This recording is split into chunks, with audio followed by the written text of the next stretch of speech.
Olá, vou apresentar para vocês um pouquinho sobre a encapsulação do extrato do açafrão em nanopartícula de zeína. Os membros desse trabalho são Mariane, eu, Rafaela, e as professoras Caroline, Lilian e Rúbia.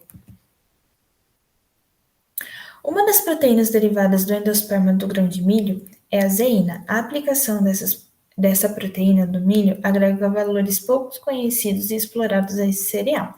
A zeína vem sendo bastante estudada para várias aplicações nas áreas de alimento e ciências farmacêuticas, por exemplo, devido à sua biocompatibilidade e baixa toxicidade, como prolamina.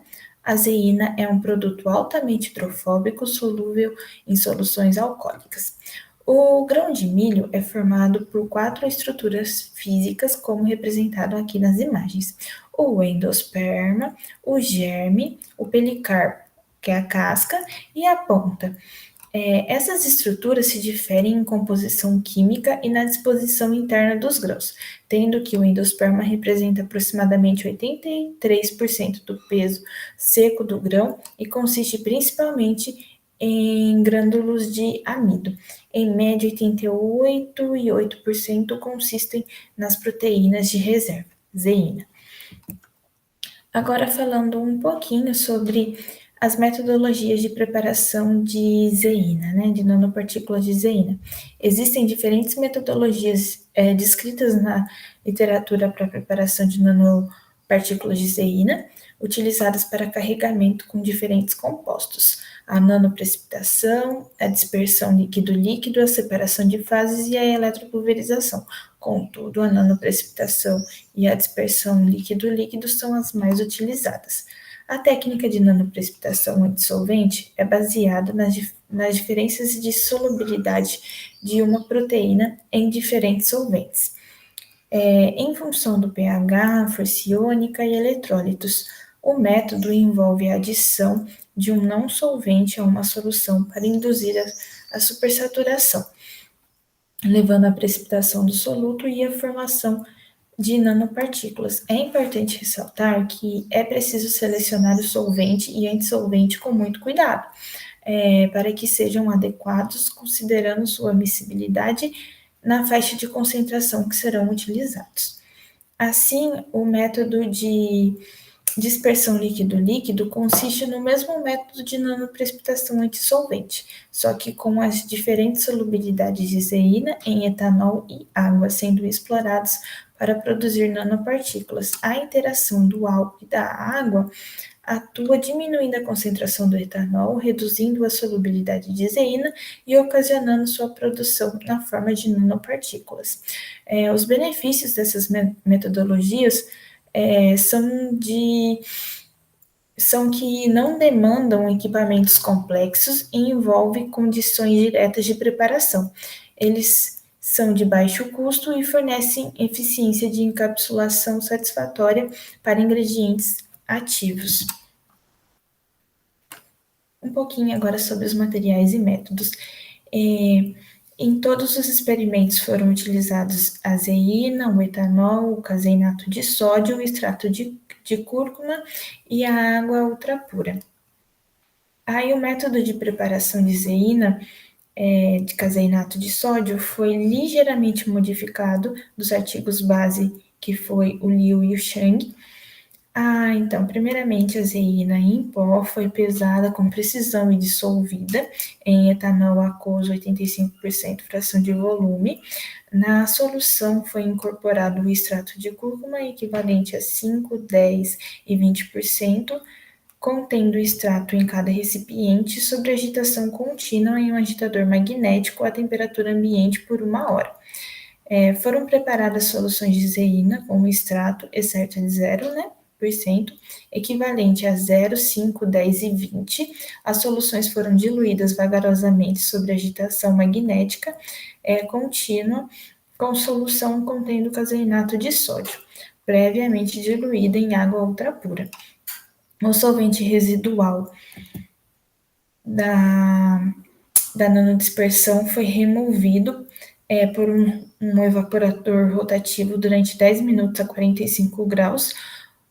Os materiais foram então submetidos à centrifugação por 20 minutos Para precipitar o material não encapsulado, separou-se o sobrenadante e fez leituras quanto ao tamanho das partículas formadas, o índice de polidispersidade e potencial zeta no DLS. As medições do potencial zeta e análise do tamanho de partícula no DLS para medir em suspensão o tamanho das partículas e das moléculas menores do que 1 micron em solução. Por fim, as dispersões foram liofilizadas por 24 horas. Um pouquinho dos resultados agora.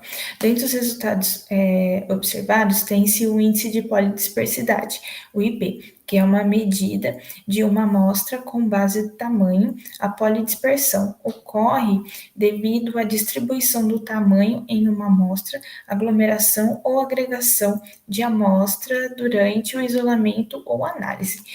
O IP pode ser obtido a partir de instrumentos que usam o espalhamento dinâmico de luz, o DLS, que foi o que nós utilizamos no caso. Assim, a polidispersão é um parâmetro calculado na análise em função de autocorreção em medidas de espalhamento dinâmico de luz. E esta análise foi possível obter os seguintes resultados: com as devidas concentrações de zeína, como apresentado na tabela e ao lado com um laudo do DLS, né, como é apresentado para a gente depois da análise. Então, com cada concentração de 0, 5, 10 e 20%, foram feitas 3 amostras, e aí tiramos a média e apresentamos os resultados aqui nessa tabela, de diâmetro e índice de polidispersão. Já as cargas de superfície potencial zeta foram observadas também, sendo que a maior parte das partículas dispersas em um sistema aquoso agregam carga na superfície, principalmente por ionização de grupos ou adsorção de espécies carregadas. As cargas modificam a distribuição dos íons na interface, resultando em uma camada ao redor da partícula diferente da solução. O potencial zeta é uma das principais formas que mapeiam as interações interpartículas. As partículas com alto potencial zeta e mesmo sinal de carga, seja ele positivo ou negativo, irão se repelir.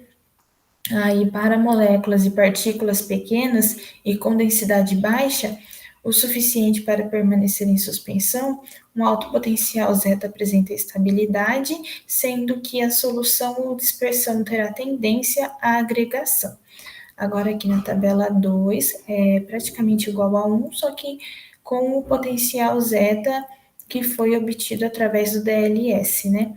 Então, também as mesmas concentrações, 0, 5, 10 e 20%, foram feitas 3 amostras, tirou a média e apresentou aqui nessa tabela para vocês.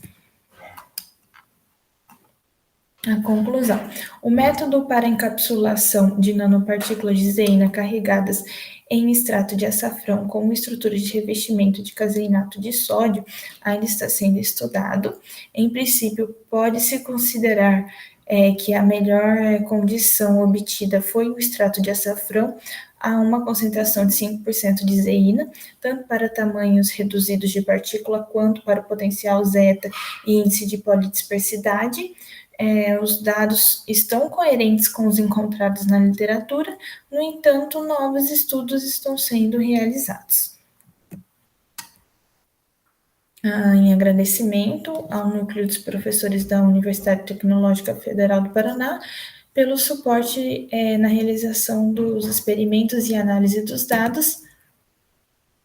Aqui estão as referências.